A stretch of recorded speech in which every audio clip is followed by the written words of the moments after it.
Bonjour, bonjour et bienvenue dans ce 5e épisode du feuilleton du mieux-être. Je me suis rendu compte en fait que je ne m'étais pas présentée lors de ces épisodes. Alors c'est ce que je vais faire ici et j'espère pouvoir le faire sans dépasser les 10 minutes. Alors, qui suis-je? Je suis Viviane Kuhn, je suis facilitatrice en éveil spirituel et je facilite cet éveil spirituel par le biais de la double reconnexion, comme vous pouvez le voir ici, c'est-à-dire, vous voyez peut-être pas bien l'image, mais c'est une femme qui est reliée d'une part à elle et d'autre part à l'univers. Et cette double reconnexion, c'est pour concilier les deux dimensions qui sont en nous, la dimension spirituelle, lumineuse, le lien au grand tout, à la source, et le lien quand même à la matière, puisque nous sommes des êtres incarnés, où, et on attend de nous qu'on fasse quelque chose dans cette matière et pas qu'on reste au perché à seulement être dans l'attente de je ne sais quoi qui va nous tomber du ciel. Euh, j'ai eu une vie sans drame particulier. Jusqu'à mes 50 ans, j'ai quand même ressenti un grand vide dans ma vie. J'ai quand même fait une dépression, justement probablement due au fait que même si je m'efforçais de faire les choses du mieux possible et de répondre aux attentes de tout mon entourage et de faire les choses le mieux possible, je ne m'écoutais pas, j'avais complètement dissimulé ma dimension lumineuse et ma partie divine. Et voilà, au bout d'un moment, ben, comme le montrait dans le dessin où notre lumière intérieure s'éteint, s'éteint, s'éteint, ben, quand ça s'éteint, ben, voilà. Et moi, ça a été une dépression. Je m'en suis relevée, je ne sais pas trop comment, tant bien que mal, mais il s'est passé quelque chose l'année de mes 50 ans qui a vraiment changé ma vie. C'est que j'ai eu la chance de voir un film qui s'appelle Médium d'un monde à l'autre, qui suit le quotidien d'une guérisseuse médium en Suisse. Et c'est là vraiment que pour moi j'ai eu une révélation de ça a réveillé en moi une connaissance que j'avais déjà mais que j'avais complètement mise à l'arrière-plan de ma vie, c'est qu'il existait une dimension beaucoup plus vaste que ce monde incarné que nous vivons. Et là, j'ai vraiment eu une frénésie pour aller découvrir, apprendre tout ce qui se passait par là ou tout ce que je pouvais. J'ai fait une école de médiumnité, j'ai appris les soins énergétiques et voilà. Et puis j'ai eu tendance pendant quelques années à rester dans cet univers subtil parce que c'est vrai que c'est tellement agréable. Et après coup, après quelques années, je me suis rendu compte que autant avant, quand j'étais complètement coupée de cette dimension, qu'après où je voulais rester là-haut, eh ben, c'est ces deux extrêmes qui ne sont pas meilleurs l'une que l'autre, parce que nous sommes des âmes incarnées pour matérialiser quelque chose, on est dans la matière, donc il faut vraiment concilier ces deux dimensions et j'ai compris qu'on pouvait mettre au service de la création de notre vie ce lien que nous avons avec l'univers, avec la source, avec cette dimension invisible. Et voilà, c'est après l'intégration de tout ça que je me suis dit que, en fait, de transmettre cette compréhension du monde aux autres, eh ben, je pourrais peut-être venir en aide à ceux qui ont un parcours semblable au mien,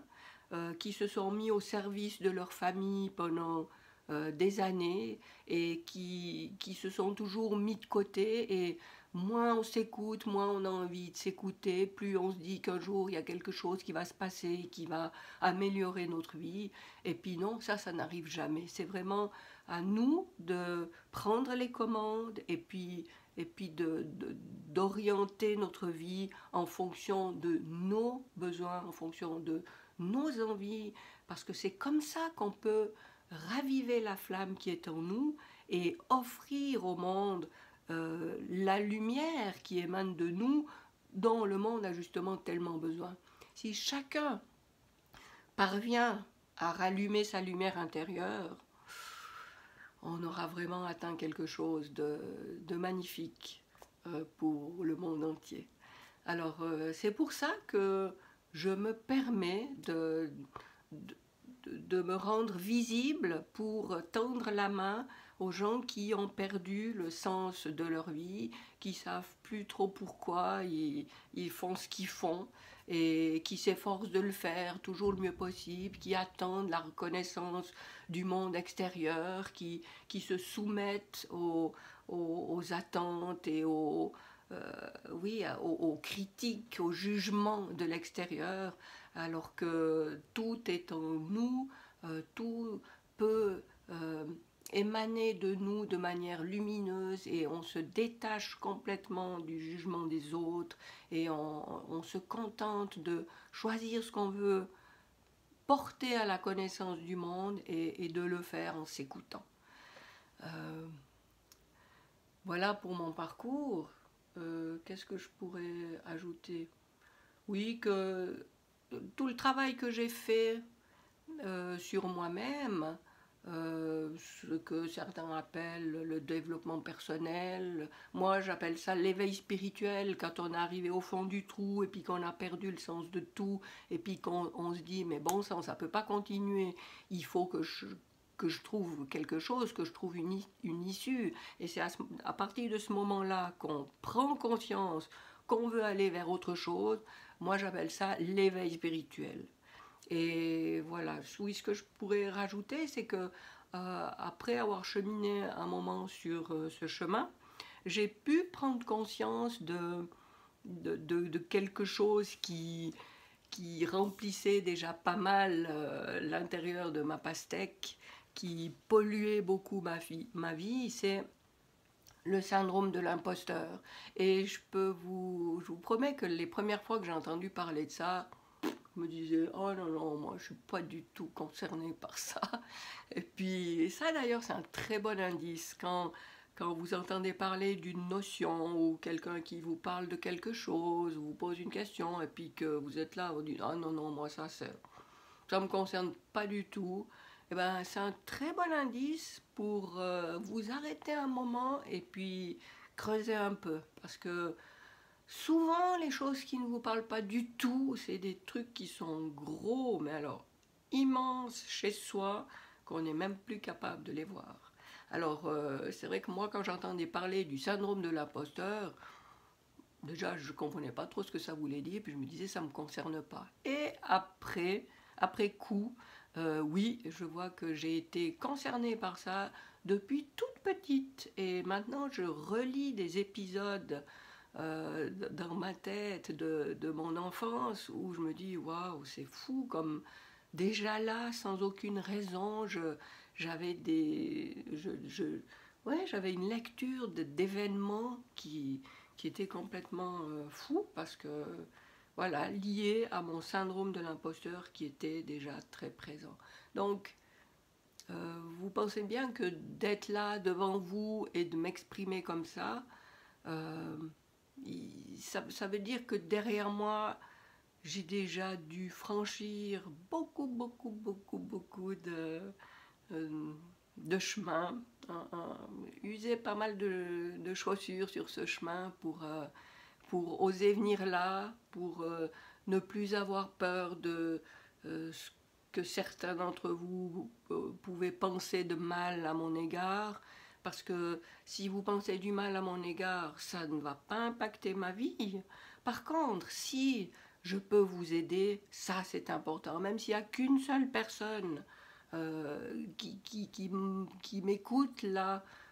qui peut comprendre quelque chose et que ça peut aider, eh ben, je trouve que ça vaut la peine de prendre ce risque et de faire tout ce que je fais. Voilà, c'est ça que je voulais vous dire de moi, que je- ayant trouvé des chemins qui m'ont fait tellement du bien, eh bien, mon retour, c'est de tendre la main à ceux qui se sentent pas bien actuellement. Alors voilà, ça c'était pour vous partager un peu de moi. Et puisqu'on en est arrivé à ce stade, enfin je ne veux pas rallonger, je vois qu'on est déjà à 10 minutes, dans le prochain épisode, je vous fais un petit résumé de tout ce qu'on a vu dans les premiers épisodes qui avaient pour thème le pourquoi. Alors je vous dis à tout bientôt.